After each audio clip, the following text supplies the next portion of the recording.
Hey, what's up? This is Ricardo at Parts People, and in this video, we'll outline the steps for completing a part replacement on your Dell PC.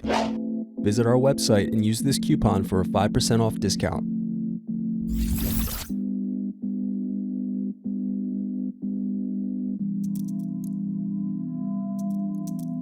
Unscrew and remove bottom base.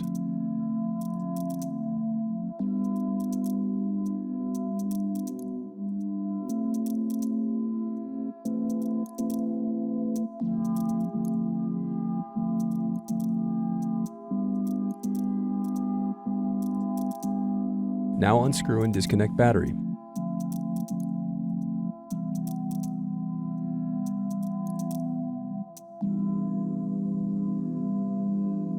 Now unscrew and remove heatsink.